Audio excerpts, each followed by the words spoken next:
to become a better athlete, perform better, increase your recovery, then training periodization is going to be for you.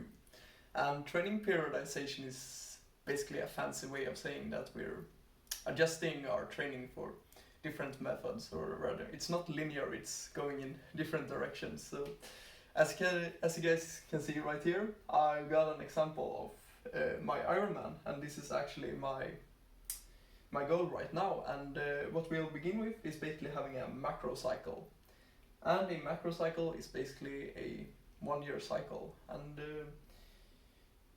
like I said in this example, my goal is training for an Ironman. And as you guys can see here on my diagram, I basically got time and I have volume. So this is the first month and this is month 12.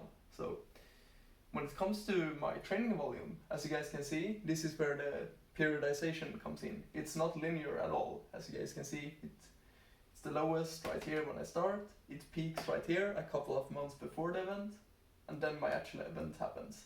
And as you guys can see right here, the intensity and volume goes down before the event, and that is very important, because it doesn't matter if you're training for an Ironman, a powerlifting meet, world's strongest man, whatever it might be. We want to have some intentional recovery the months or weeks before the actual event happens. So this is where the work gets done. This is where it peaks, and then the training gets slightly easier.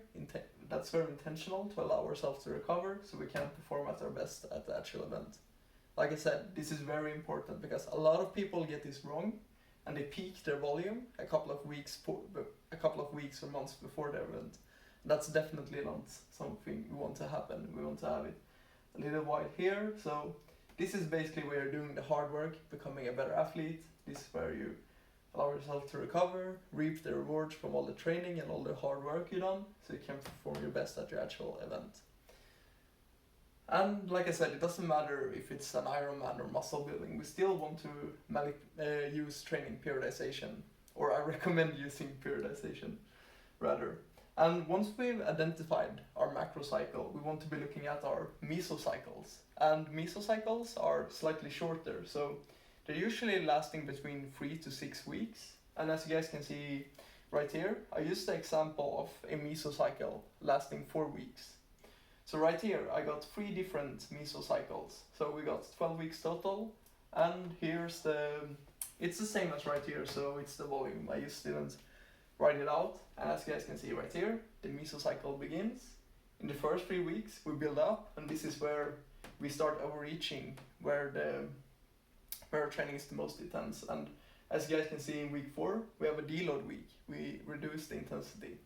And there's many different ways that we can deload. We can reduce intensity by 30%, we could cut volume in half. It's not that important, but the important part is that we have a deload week, because the whole design of a mesocycle is that the volume builds up in the first 3 weeks, then we have 1 week back where we take the deload.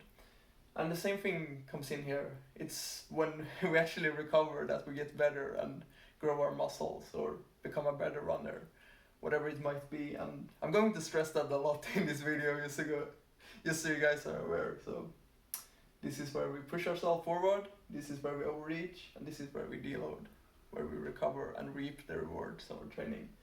And as you guys can see right here, it just keeps repeating the same pattern over and over. So we begin right here, we overreach, we deload. We begin right here, we overreach, we deload. We begin right here, we overreach, and we deload. And as you guys can see, if we're doing this correctly, we're getting better every time. So as you guys can see, each time we reduce the intensity, our baseline is still higher compared to the last week. So as the weeks go by, we're still getting better, and that's what we want for our mesocycles. And the mesocycles should match the macro cycles. So as you guys can see right here, the mesocycles are going to be lighter compared to here, because right here my volume is supposed to peak in the macro cycle, so then my mesocycle has to match that. So right here the mesocycles are going to be very intense.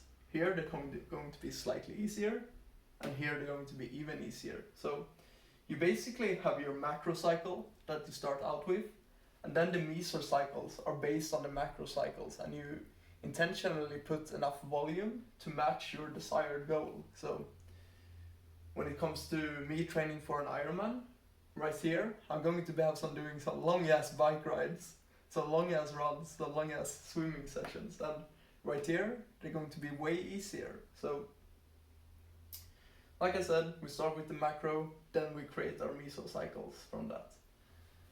And yeah, like I said, the most important part is that we have deload weeks.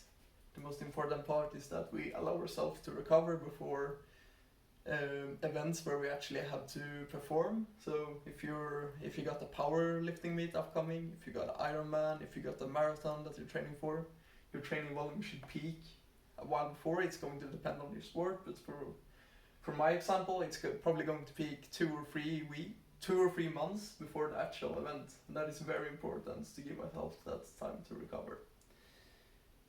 And yeah, that is training periodization in a nutshell. Basically manipulating volumes and recovery to get the best results. So in a nutshell, we're pushing ourselves, deloading, pushing ourselves, deloading, all of that good stuff. Keep getting better over time. Hope you guys enjoy and take care.